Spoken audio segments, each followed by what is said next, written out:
अपर निजी सचिव यानी कि एपीएस में जो सीबीआई जांच की बात चल रही थी, तो ऐसी सूचना प्राप्त हो रही है कि गुरुवार को इसके संदर्भ में कुछ प्राथमिकी दर्ज की गई है और इसी के साथ जो भी पक्ष एपीएस परीक्षा से जुड़े हुए हैं वो खासे डिस्टर्ब हो गए हैं। मतलब ये है कि जो ऐसे संबंधित व्यक्ति और अधिकारी हैं उनमें खलबली मच गई है।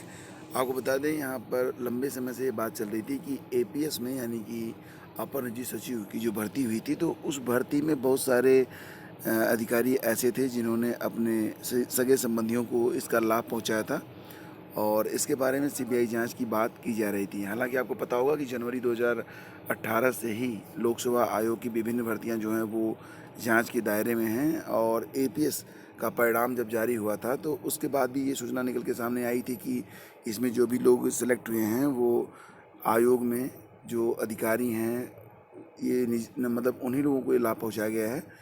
तो मामला ये यहाँ पे बन रहा है कि अब इसके खिलाफ प्राथमिकी दर्ज की गई है और इसकी जांच प्रक्रिया आगे बढ़ाई जाएगी। तो मतलब मिला जुला कर ये न्यूज़ आ रही है कि सीबीआई की ओर से भर्तियों की जांच के लिए टीम लीडर की नियुक्ति पर स्थिति अब तक जो है स्पष्ट नहीं की गई है, लेकिन गुरुवार को एपीएस भर्ती के मामले में पीई दर्ज होने के पूरे संकेत हैं और किसी वरिष्ठ अफसर को जांच की कमान सौंप दी गई है। जल्दी टीम का जो धावा हो सकता है आयोग पर और संबंधित व्यक्तियों पर।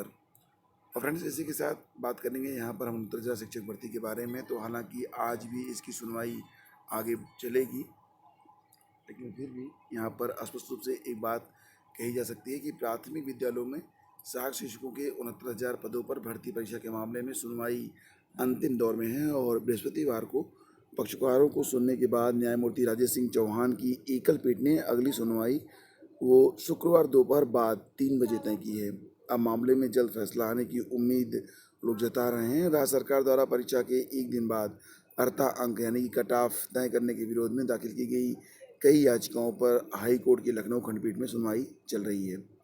इस मामले में राज्य सरकार की तरफ से पिछले दिनों बहस पूरी हो गई थी और कोर्ट ने सोमवार को अर्हता अंक तय करने की मूल प्रस्तावली में से एक पेज पर दूसरा पेज चिपकाने पर सरकार से स्पष्टीकरण मांगा था। हालांकि बात फोरेंसिक जांच तक गई थी, लेकिन फिर अब सब कुछ ट्रैक पर आता दिख रहा है।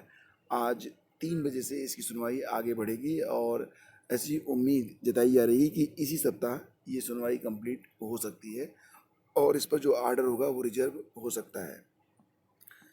फ्रेंड्स, आगे बढ़ते हैं और चलते हैं अगली न्यूज़ पर। और जो अगली न्यूज़ है फ्रेंड्स वो जुड़ी हुई है मुख्य सचिव अनूप चंद्र पांडे ने हाई कोर्ट की सिविल कोर्ट सेंट्रलाइज्ड रिक्रूटमेंट के अंतर्गत सहायक समीक्षा अधिकारी ग्रुप सी और अपर निजी सचिव के पदों की भर्ती परीक्षा सफलतापूर्वक संपन्न कराने के निर्देश दे दिए हैं। इन पदों के लिए 24 फरवरी को सुबह 8:30 बजे से 12:30 बजे तक और अपराह्न 2 बजे से लेकर 5 बजे तक 2 चरणों में तथा 25 फरवरी को 10:30 बजे से 2 बजे तक परीक्षा होगी। मुख्य सचिव ने समस्त जिलाधिकारियों, जिला न्यायाधीशों और वरिष्ठ पुलिस अधीक्षकों को इस संबंध में दिशा निर्देश जारी कर दिए हैं और प्रदेश के विभिन्न जिलों में यह परीक्षा आयोजित की जा रही है। और अगर आप इस परीक्षा को दे रहे हैं तो आपका जो एडमिट कार्ड है वो तो आपने डाउनलोड कर ही लिया होगा। उस पर जो दिए गए अनुदेश हैं उसको आप पढ़ लीजिएगा और पढ़कर परीक्षा में शामिल हो जाइएगा। पिछले 2016 के बारे में न्यूज़ निकल के आ रही है कि आज शुक्रवार है और आज उत्तर प्रदेश लोक सेवा आयोग की साप्ताहिक बैठक होती है। तो हो सकता है कि आज इसके परिणाम के बारे में भी आपको कोई न्यूज़, कोई अपडेट मिल जाए। साथ ही साथ एल टिकट के बारे में भी कोई बड़ा निर्णय लिया जा सकता है। मिला जुला के आपको बता दें तो कई सारे ऐसे परिणाम हैं जिसके इंतज़ार अभ्यर्थी कर रहे हैं और शुक्रवार यानी कि आज की मीटिंग में इस पर कुछ निर्णय हो सकते हैं। जो कुछ भी लेटेस्ट अपडेट होगी उसके बारे में आपको अपडेट तुरंत किया जाएगा। चुनाव बाद शुरू होगी वाणिज्यिक विभाग में अमीनों की भर्ती। 20 जिलों में नियमित व 55 जिलों में होनी है सीजनल अमीनों की भर्ती। करीब 315 पदों पर भर्ती का प्रस्ताव तैयार कर रहा है विभाग। मतलब ये है कि चुनाव बाद भी कुछ पद आने वाले हैं। अब यहाँ पर आपके मन में एक स्वाभाविक प्रश्न आ रहा होगा कि जो लेखपाल भर्ती है वो कब तक आ रही है। तो लेखपाल भर्ती के बारे में अभी कोई भी अपडेट प्राप्त नहीं हो रही है। मुझे लग रहा है कि लेखपाल भर्ती भी अब चुनाव के बाद ही शुरू होगी। हालांकि निश्चित रूप से ये इसमें काफ़ी वक्त लगा, लेकिन फिर भी थोड़ा सा इंतज़ार तो आपको करना ही चाहिए। पीसीएसजे मुख्य परीक्षा रिकॉर्ड कम समय में पूरी होने जा रही है। लगभग 1.5 महीने में ही मतलब मुख्य परीक्षा भी करवा दी गई थी, प्रारंभिक परीक्षा, मुख्य परीक्षा, और अब इसका परिणाम भी बहुत जल्द ही जारी करने के बारे में बात चल रही है। परिणाम मार्च में ही आने के पूरे आसार हैं और यही गति अगर बरकरार रही तो मई तक सूबे को 610 सिविल जजों की नई खेप भी मिल जाएगी।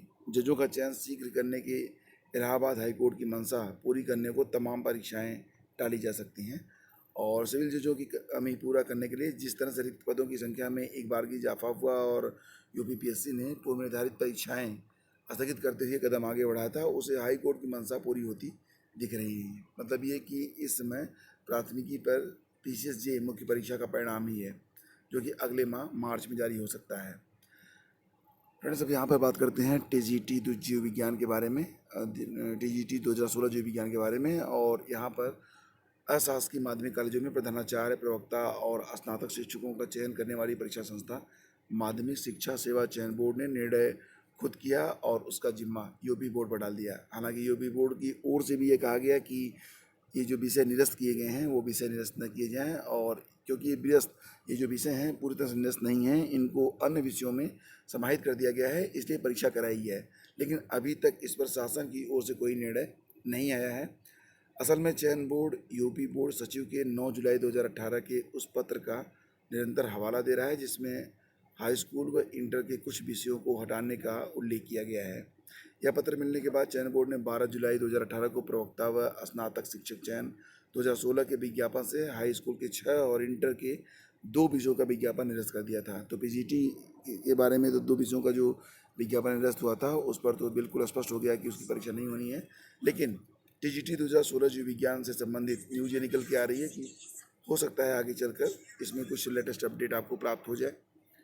देखिए, यह प्रकरण तुल पकड़ने पर यूपी बोर्ड ने स्पष्ट किया है कि विषय हटाए नहीं गए बल्कि वे पाठ्यक्रम में समाहित किए गए हैं। जीव विज्ञान व अन्य विषयों का अंश अभी पाठ्यक्रम का हिस्सा है। यह प्रकरण शासन तक पहुंचने पर यूपी बोर्ड से प्रस्ताव मांगा गया क्योंकि यूपी बोर्ड ही चयन बोर्ड से होने वाले चयन की अर्हता तय करता है।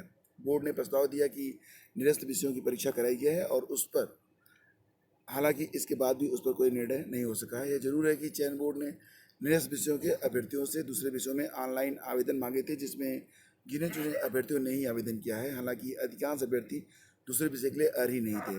तो अब इस पर शासन को निर्णय कर लेना है और इस पर जैसे ही कोई अपडेट आती है तुरंत इस पर मैं आपको अपडेट दूंगा। और आपको बता दें कि इस मामले में हाई कोर्ट में सुनवाई भी चल रही है और इस पर जो याचिका दाखिल की गई है उस पर 28 फरवरी को सुनवाई होनी है। हर ज्ञान कोर्ट कई बार स्पष्ट कर चुका है कि चयन बोर्ड को पद को बढ़ाने या घटाने का अधिकार नहीं है। तो मिला जुलाकर आप इसे यूँ भी कह सकते हैं कि टीजीटी 2016 जीव विज्ञान की परीक्षा संभावित है और आगे चलकर हो भी सकती है। उत्तर प्रदेश लोक सेवा आयोग के द्वारा एक शुद्धि पत्र यहाँ पर जारी किया गया है और सम्मिलित राज्य अभियंत्रण परीक्षा 2013 की लिखित परीक्षा में औपबंधिक रूप से साक्षात्कार के लिए सफल घोषित अभ्यर्थियों को यहाँ पर सूचित किया जाता है कि दिनांक 18 फरवरी को ऑनलाइन परंपरागत आवेदन पत्र भरने की जो सूचना उन्हें दी गई थी, तो उक्त विज्ञप्ति के प्रश्नोच्चार में त्रुटिवश अनुभव प्रमाण पत्र और चालन अनुज्ञप्ति अंकित हो गई थी जिसकी आवश्यकता नहीं है। तो पूरे विज्ञापन को आप लोग देख लीजिएगा, उसके बाद ही आवेदन करेंगे तो बेहतर रहेगा। और ये थी आज की खबरें और उम्मीद करता हूँ कि ये आपके लिए यूज़फुल रही होंगी। वीडियो को लाइक और शेयर जरूर कीजिएगा। वीडियो को शेयर करने के बाद किसी व्हाट्सएप ग्रुप पर शेयर करेंगे तो अच्छी बात रहेगी। मिलेंगे आपसे अगली वीडियो में, तब तक के लिए नमस्कार, जय हिंद।